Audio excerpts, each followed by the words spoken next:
Hey guys, it's Books and Coffee with Melly, or Coffee and Books with Melly.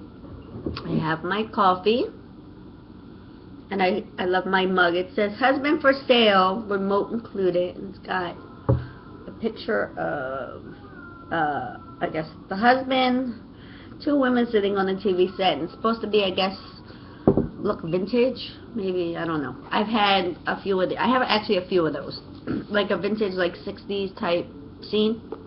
Anyway, today is Discussion Tuesday, and if you watched my video last night, you know that Discussion Tuesday was going to be about Hausfrau by Jill Alexander Essbaum, and I also stated that I have got this book from Reader Circle, Random House Reader Circle, and I wasn't sure if I got it to do it. It didn't tell me in the little paper that included if I got it because I entered. I don't remember if I entered to win a copy or if I was sent it because Random House Reader Circle kind of like is for book clubs, and I have my book club online.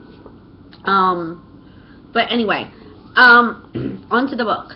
I got this book, and my son says hello. If you heard that. I got this book, I'm going to say the beginning of sometime maybe September-ish. I'm not even remembering when I got it.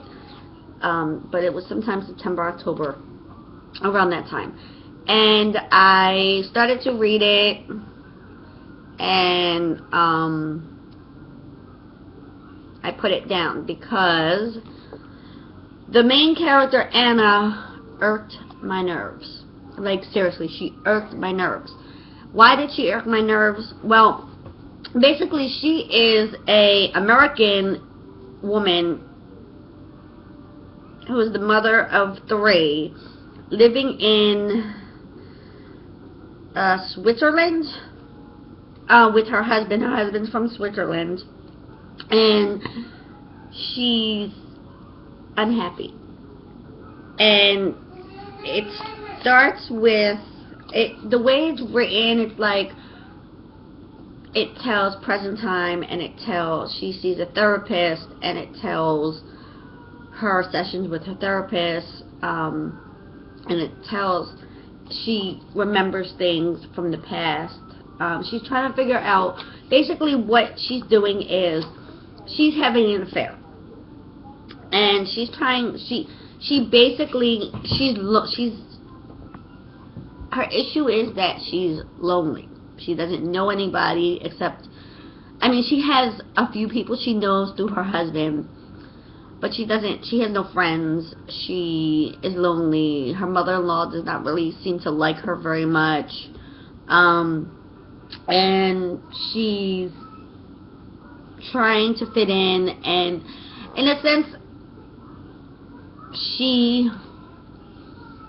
the reason why she got on my nerves was she was a little bit whiny, and she was a little nuts. And the reason why I say a little nuts is because, even though it's I use the term loosely because obviously it's depression or whatever and that, but in her mind, what she's doing is okay. As long as nobody finds out, she's not hurting anybody, what she's doing is okay.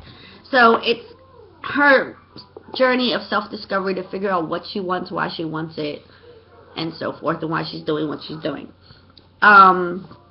So she's taking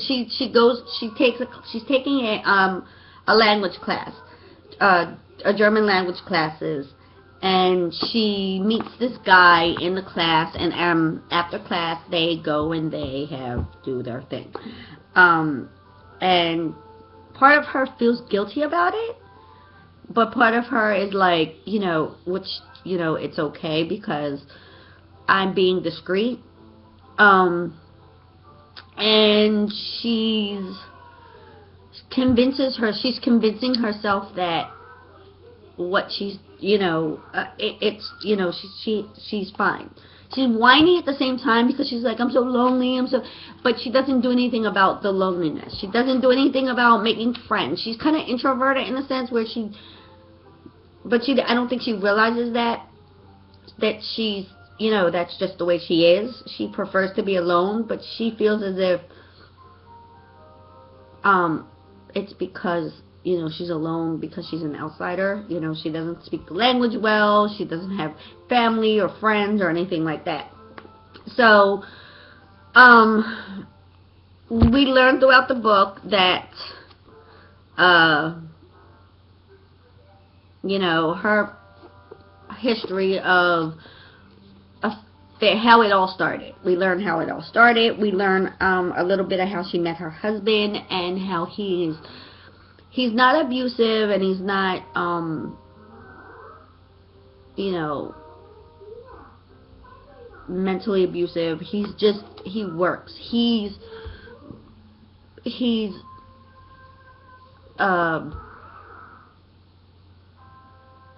I want to say he's like, he's more concerned about work than family. Like he takes care of her and he's good to her, but attention wise, like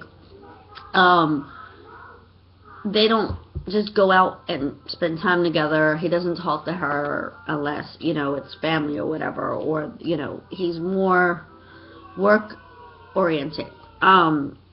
And I think that's part of the problem, is she needs love and attention, and she's not getting that from her husband, so she goes looking for it someplace else. Anyway,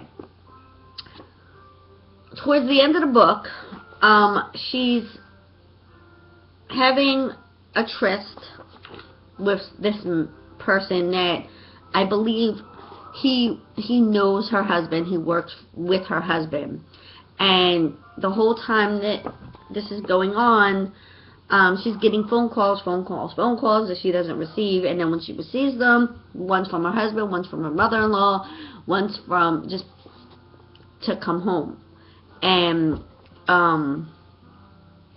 she gets home and she realizes that a tragedy has occurred, and that it kind of devastates her in a sense where she's like, oh my God, had I been where I was supposed to be, or had I not turned off my phone, maybe this could not have happened. So she kind of blames herself, and so she stops the affairs, because then it turns into more than one at some point, and she kind of like withdraws herself from everything and everybody, and they're at a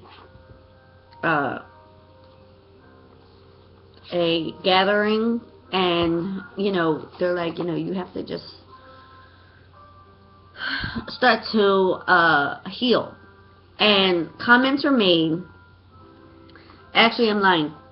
They're at his mother's house, her mother-in-law's house, and comments are made about one of the children, and I think at that point her husband realizes that what's been going on, and she leaves before, I guess, the light goes off in his head, and she goes home, and he follows her home, because they only live, like, I guess where they live, it's like down the road, and he becomes violent, and, you know, he feels really bad about it at the end, you know, when he comes back in. I think it just kind of happened. It wasn't like he intentionally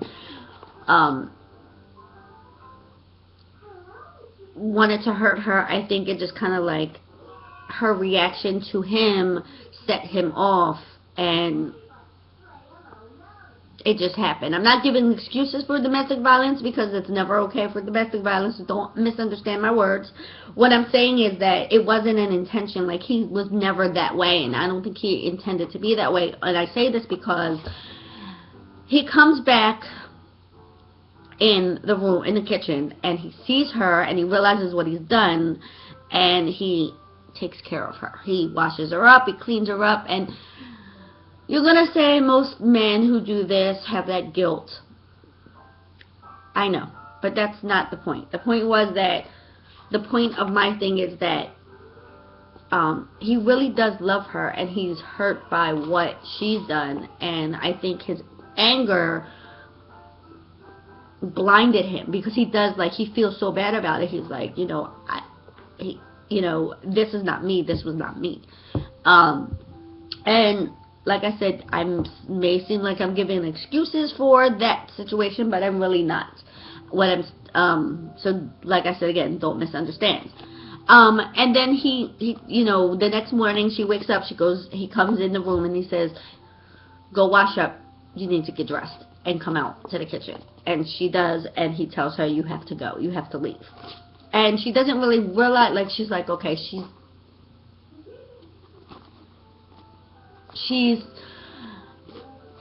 has no emotion for it. She just does it. She leaves. She takes the bag he packed and she goes. And then she realizes she has left. She goes and boards the, I guess, the train, or the, I guess what we would call the subway, or the, you know, whatever you want to call it. She left her stuff, so now she has no clothes, no money, nothing. All she has on her is her phone. And she's walking around the city, and she's thinking about everything that has happened up to that moment. She even goes to see a priest, and that doesn't help her. Anyway, so the ending is a little bit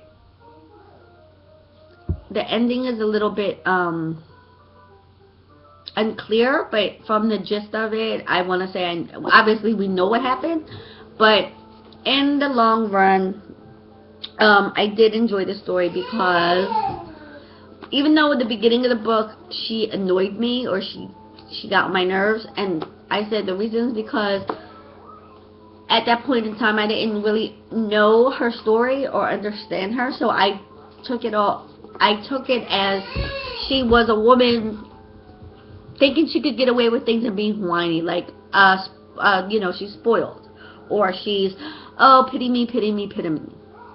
And it kind of wasn't that way. I said she was introverted. She did not like crowds. She did not like people. And that was even before she moved to Switzerland. She was always like that. She was not good around people. So her being in a new country kind of magnified that.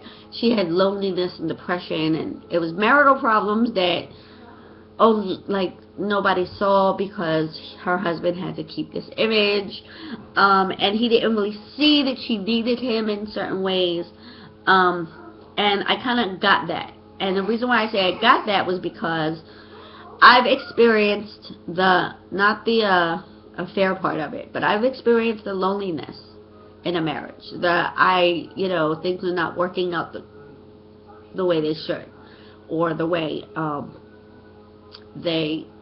I want them to. So I felt lonely, and I felt ignored, but I didn't do anything to damage my relationship. I kind of just kept to myself. I just kind of, I did my own thing without doing anything that I should not have done. But I understood that part of her. But then again, she did not do anything to change her situation. Having these affairs to her was her way of being, freeing herself, doing her thing with nobody knowing. And it made her feel better, but really it didn't make her feel better, because she always had that guilt about it. So it actually did not help, it hurt. Anyway, so yes, towards the middle of the book, when it started explaining things, I understood it better, and I understood her story. I did not agree with the way she handled it, but people do things in situations, and sometimes they're not always right. You don't have to agree with it. So, but overall, after I got past the first part of the book, and I kind of got it, I did enjoy it. I gave it, I believe, 4 stars on Goodreads, and the reason why I did it was, like I said, the beginning of the book, not knowing the story, she kind of irked me a little bit.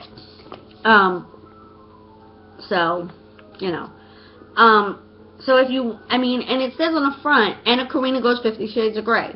I've never read Anna Karenina, so I don't know, but I've read 50 Shades of Grey, and I wouldn't say 50 Shades of Grey. I would say, because, there were some